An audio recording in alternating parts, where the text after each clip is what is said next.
السلام علیکم ورحمۃ اللہ وبرکاتہ۔ تسبیح اور ذکر کیا ہے، اس کے حوالے سے چند باتیں سمجھتے ہیں آج۔ اعوذ باللہ من الشیطان الرجیم، بسم اللہ الرحمن الرحیم۔ سورہ طٰہٰ، آیت نمبر 130۔ پس اے محمد صلی اللہ علیہ وسلم، جو باتیں یہ لوگ بناتے ہیں ان پر صبر کرو، اپنے رب کی حمد و ثنا کے ساتھ اس کی تسبیح کرو، سورج نکلنے سے پہلے اور غروب ہونے سے پہلے، اور رات کے اوقات میں بھی تسبیح کرو، اور دن کے کناروں پر بھی، شاید کہ تم راضی ہو جاؤ۔ سورہ طٰہٰ وہ مشہور سورت ہے جس کی ابتدائی آیات کو سن کر حضرت عمر رضی اللہ تعالیٰ عنہ ایمان لائے تھے، اور اس سے پہلے سورہ حاقہ کی آیات جب آپ صلی اللہ علیہ وسلم حرم میں تلاوت فرما رہے تھے تو ان کو سن کر اسلام کی حقانیت ان کے دل میں اتر گئی تھی، اور یہ وہ زمانہ تھا جب ہجرت حبشہ ہو چکی تھی اور ظلم و ستم پوری شدت کے ساتھ جاری تھا۔ اتنے سخت اور مشکل تکلیف دہ حالات میں آپ صلی اللہ علیہ وسلم کو اللہ تعالیٰ نے صبر کرنے اور ذکر کی کثرت اور نماز کی پابندی کرنے کا حکم دیا۔ آخر ایسا کیوں کہا گیا؟ پہلی بات یہ کہ اس تسبیح و ذکر، نماز اور دعاؤں سے انسان کے اندر جو قوت اور طاقت پیدا ہوگی وہی آگے حالات کے مقابلے کے لیے بہت زیادہ ضروری تھی۔ پھر دوسری بات یہ کہ تم جس کے لیے یہ سب مصیبتیں، پریشانیاں اور تکلیفیں اٹھا رہے ہو، صبر کر رہے ہو، تو وہ ان سب حالات کو جانتا ہے اور ان سب حالات کو بدلنے کی بھی پوری قوت اور طاقت رکھتا ہے۔ جیسے کہ ہم آج کے حالات میں بھی دیکھ رہے ہیں کہ اللہ تعالیٰ ان حالات کو بدلنے کی پوری طاقت رکھتے ہیں، وہ سب دیکھ رہے ہیں، ان کو سب، اللہ تعالیٰ کو سب معلوم ہے۔ تو اسی لیے بس اسی سے لو لگاؤ، اسی کی طرف رجوع کرو، وہ ان حالات کو جلد ہی بدل دے گا، اور اس کے بدلے میں وہ جزا اور انعام دے گا کہ تم خوش ہو جاؤ گے۔ آج کے حالات میں ہمارے لیے بھی اسی میں یہی سبق ہے کہ تمام غلط باتوں اور رویوں کو اگنور کر کے صرف اپنے مقصد اور کام پر نظر رکھنی ہے، اور اسی کی طرف رجوع کرنا ہے۔ نماز، ذکر، دعا اور تسبیح اور کا خاص طور سے اہتمام کرنا ضروری ہے۔ انسان اپنی زندگی میں مختلف طرح کے خوف اور غموں کا شکار رہتا ہے، اور ہر طرح کے مسائل اور مشکل حالات سے گزرتا رہتا ہے۔ تو ایسے حالات میں جمے رہنے کے لیے دو چیزیں جو یہاں پر بتائی گئی ہیں، نمبر 1 صبر اور نمبر 2 تسبیح یا ذکر الہی، اور اس میں نماز، دعا اور تسبیح، سب تلاوت قرآن کریم، اذکار سب آ جاتے ہیں۔ تو یہ دو کام کرنے پر پھر 2 فائدے حاصل ہوں گے۔ نمبر 1 دل نرم ہوں گے، اللہ تعالیٰ کا قرب حاصل ہوگا اور اس کی محبت بھی انسان کو ملے گی۔ پھر دوسرا، خوف اور غم سے دنیا اور آخرت میں اس کو نجات مل جائے گی۔ خوف اور غم اگر ہم دیکھیں کہ دنیا کے 2 بڑے ہی زبردست مسئلے ہیں، آج کون ان دونوں چیزوں کا شکار نہیں؟ ابراہیم علیہ السلام کا اسوہ ہمارے سامنے موجود ہے۔ بادشاہ وقت، پوری قوم، باپ اور تمام گھر والے، پورا خاندان سب مخالف تھے، آگ میں پھینکا جا رہا ہے، وہ بھی کتنے سخت حالات ہوں گے، مگر ایسے حالات میں کیا وہ خوفزدہ ہوئے؟ کتنا سخت مشرک معاشرہ تھا کہ ایک ایمان والا بھی اس معاشرے میں ان لوگوں سے برداشت نہیں ہو رہا تھا۔ تو ابراہیم علیہ السلام خوفزدہ ہوئے؟ نہیں، بلکہ جب ان کو آگ میں پھینکا گیا تو اللہ کا ذکر جاری تھا اور وہ تسبیح کر رہے تھے، حسبنا اللہ و نعم الوکیل، ہمارے لیے اللہ ہی کافی ہے اور وہ بہترین کارساز ہے۔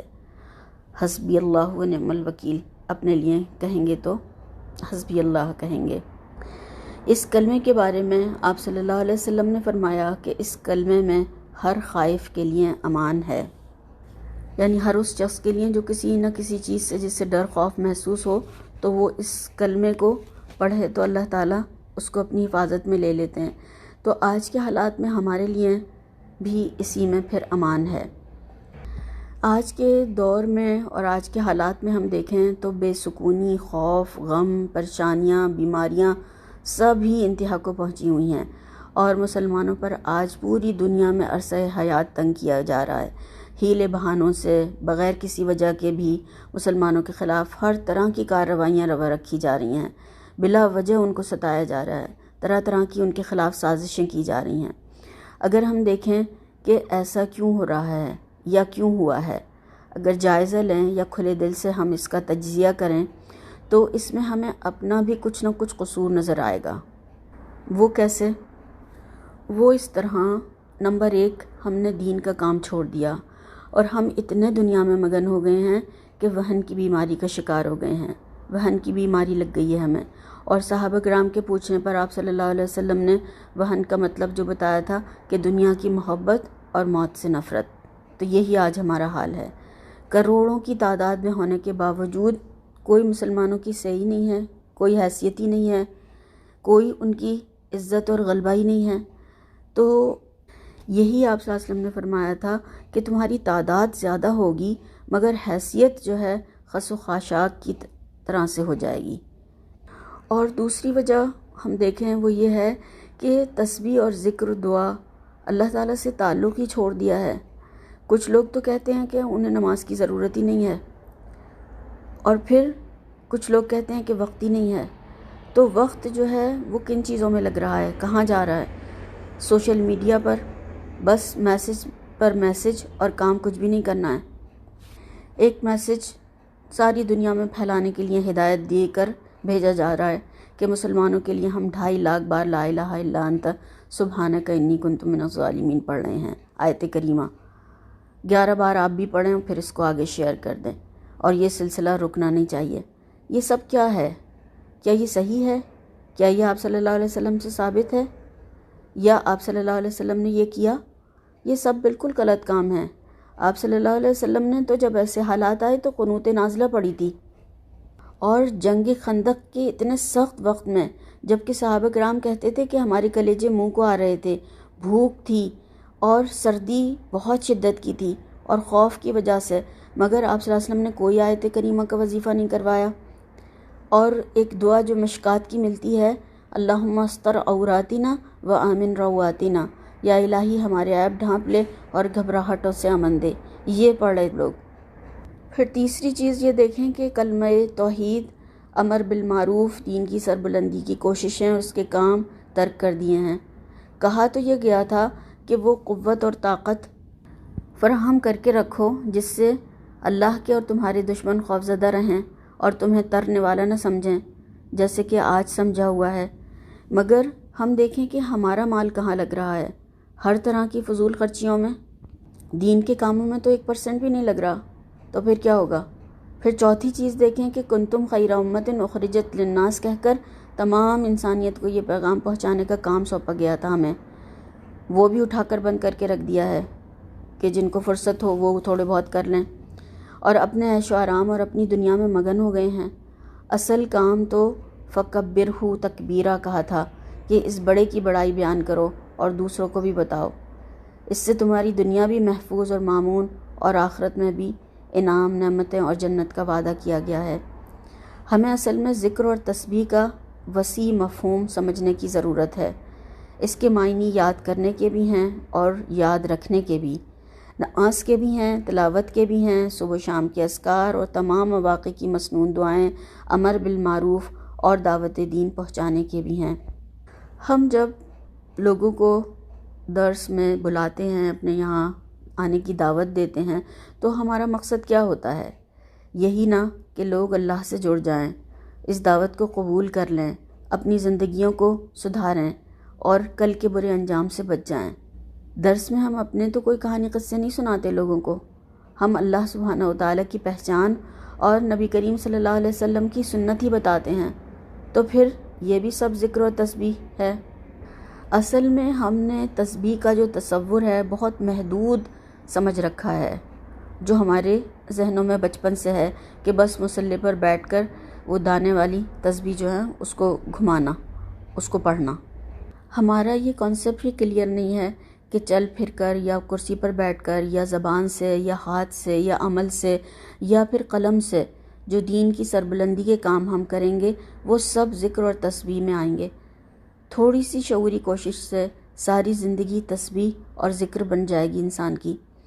ہم سب بہت بار پڑھتے اور سنتے رہتے ہیں اس شخص کا واقعہ کہ وہ اپنی انفرادی عبادت میں انتہائی درجے محو تھا، ہر وقت اللہ کی عبادت میں مشغول رہتا تھا، مگر عذاب کی ابتدا اس شخص سے کرنے کی کہا گیا۔ کیوں؟ ایسا کیوں کہا گیا؟ وہ تو بہت نیک تھا۔ اس لیے کہ وہ اللہ کے احکامات کو ٹوٹتے ہوئے دیکھتا تھا اور اس کے ماتھے پر شکن نہیں پڑتی تھی، بس اپنی انفرادی عبادت میں لگا رہتا تھا، باقی دنیا جو چاہے کرے، جہاں چاہے جائے، اس کو کوئی مطلب نہیں تھا۔ تو اصلاح کا کام کرنا، فساد اور بگاڑ کو روکنا، معروف کا حکم دینا اور منکرات سے روکنا، یہ سب بھی پھر ذکر اور تسبیح میں شامل ہیں۔ سبت والوں کا واقعہ ہم سب جانتے ہیں کہ وہ 3 گروہ ہو گئے تھے، صرف ایک گروہ بچایا گیا جو خود بھی اس کام سے رکتا تھا اور دوسروں کو بھی منع کرتا تھا۔ باقی دونوں گروہ جو خود بھی نہیں رکتے تھے اور دوسروں کو بھی نہیں روکتے تھے، دونوں گروہ کو ہلاک کر دیا گیا۔ آج ہم دیکھیں کہ دین کے لیے ہی ہمارے پاس وقت نہیں ہے، تھوڑا سا بھی وقت نکالنا کتنا مشکل ہے۔ باقی سب کاموں کے لیے ہمارے پاس وقت ہے، وقت ہی وقت ہے، بلکہ دعوتوں، پارٹیوں میں، شادیوں میں، فضول رسموں میں، بیکاری کے کاموں میں کتنا زیادہ وقت ضائع کرتے رہتے ہیں سارا دن۔ اور اگر قرآن پڑھنے سمجھنے کے لیے 1 گھنٹے کی کہا جائے تو وہ بھی نہیں نکال سکتے۔ پھر یہ بہانہ ہوتا ہے کہ بچے ہیں، گھر ہے، شوہر ہے۔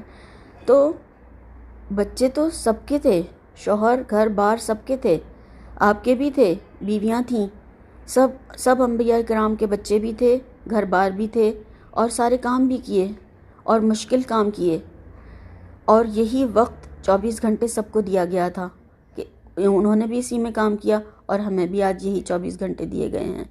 تو کام تو پھر انہی میں ہی کرنا ہے، کرنے والے کر جائیں گے اور پھر صلہ اور اجر انشاءاللہ تعالی ضرور ملے گا۔